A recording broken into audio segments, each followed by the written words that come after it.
பருத்தித்துறை பிரதேச சபைக்கான தேசிய மக்கள் சக்தியின் உள்ளூராட்சி வேட்பாளர்கள் சிலர் தேசிய மக்கள் சக்தி தமக்கு அநீதி கிடைத்துள்ளதாக தெரிவித்தனர். வடமராட்சி கிழக்கில் அமைந்துள்ள சமூக மாற்றத்திற்கான ஊடக மையத்தில் இன்று இடம்பெற்ற ஊடக சந்திப்பிலேயே அவர்கள் இவ்வாறு தெரிவித்தனர்.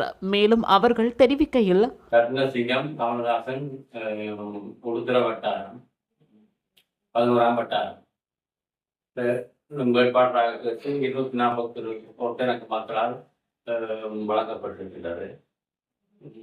நான் இதில் மீடியா இருக்கிறது என்ன உடனே வந்த காரணம் ஜனாதிபதி தேர்தல் காலம் தொட்டு பாராளுமன்றம் நான் அந்த கட்சியோடு பயணித்துக் கொண்டிருக்கின்றவரை பிரதேசப தேர்தல் காண்பவர்களே 11ஆம் வட்டாரத்தில் வேட்பாளராக களமிறக்கப்பட்டது. மக்களால் நமது 3 கிராமத்திலும் 240 ஓட்டு விழுந்தும், ஆனால் தனிநபராக கட்சி வேறு ஒருதனையும் 11ஆம் வட்டாரத்துக்குள்ள என்டிபி கட்சியால் இறக்கப்படவில்லை. 11 தனிநபராகத்தான் நான் போட்டியிட்டு இருக்கின்றேன். இன்னோடு வேட்பாளராக போடப்பட்டு அது கட்சியால் வெட்டப்பட்டிருக்கின்றது. எனக்கு அது தெரியாது. ஒன்று இதன் சொல்லியும் நான் அந்த வேட்பாளராக களமிறங்கியிருந்தேன். அதே சமயத்தில் அமைப்பாளராக சாமி அவர்கள் வடநாட்டுகளுக்கு எண்ணிக்கை அமைப்பாளராக இருந்தார். அவரையும் அந்த பணியிடங்கள்ல போடப்பட்டதாக நான் அறிந்தேன். எனக்கு ஆனால் உண்மையிலேயே ஒன்றுக்கு தெரியாது.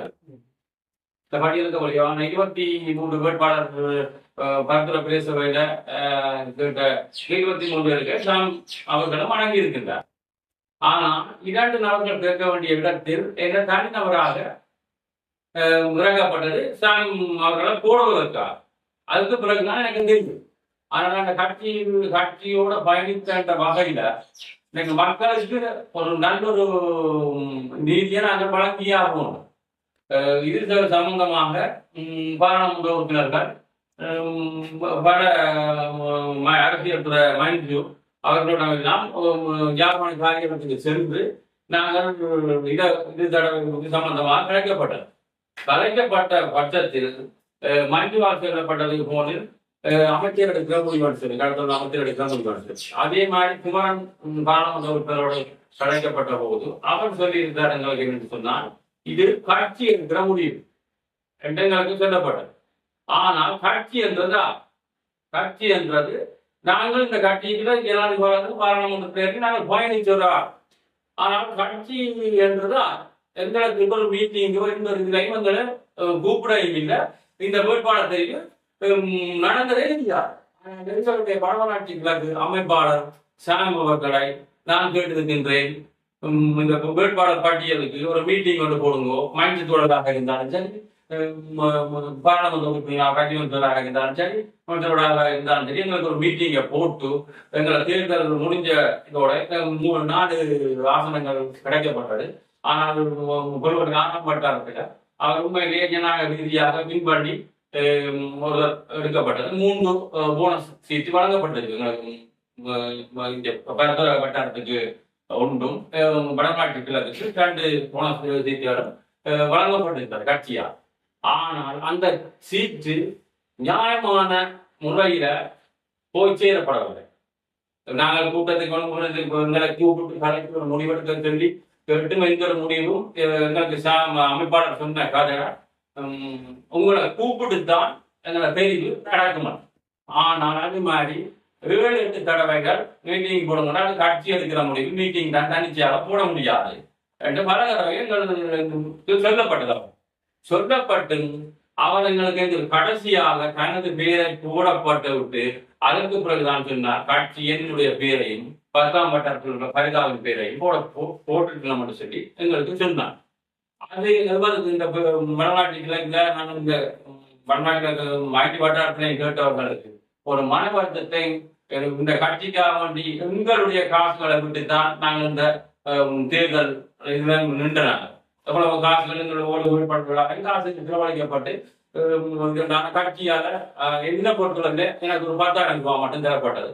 80,000 ரூபாய்க்கு எனக்கு எந்த காசால விட்டு நான் இந்த கட்சிக்காக வந்து விசுவாசமாக செயல்பட்டுருப்பேன். நான் கட்சி காசுக்காக வந்து என்னோட கட்சி எனக்கு காசு நினைக்கிறேன்.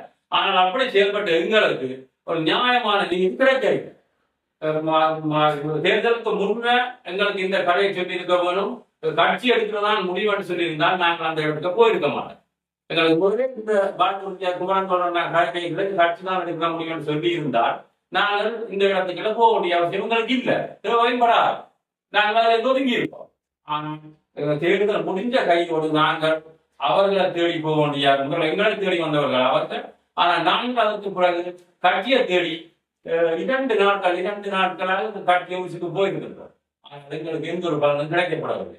ஆனால் உண்மையிலேயே ஓட்டு கூடினது நாகர்கோவில் வட்டாரத்துக்கு தான். எங்கள் வடமாட்டில் 5 வட்டாரத்துக்கு 2 போனஸில் ஒரு ஆணும் பெண்ணும் சொன்னால் நாகர்கோவில் வட்டாரத்துக்கு தான் அந்த வட்டாரத்துக்குரிய பெண்ணா அவங்க போகணும். வட்டாரம் வேட்பாளராக இருந்தால்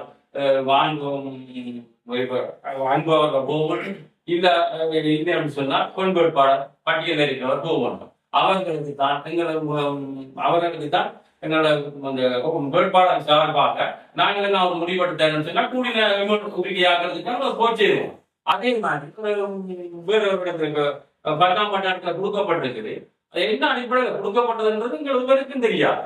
கூடின எடுத்தவர் ஓட்டு எடுத்தவர் இருந்தால் சாம்பிள் தனக்குரிய அணைஞ்ச பாட்டுனா இதை செய்திருக்கிறார். இந்த கட்சி எங்களை ஒரு நாங்கள் இந்த ஒவ்வொரு வீடுகளையும் நாங்கள் தான் வீடு வீடாக திரிஞ்சு ஒவ்வொரு தேர்தல் ஒரு டைம் மக்களுக்கு வாக்குறுதியில கொடுத்து இந்த ஓட்டை கேட்டுருக்கிறோம் இந்த எண்ணிக்கை கட்சிக்கான்.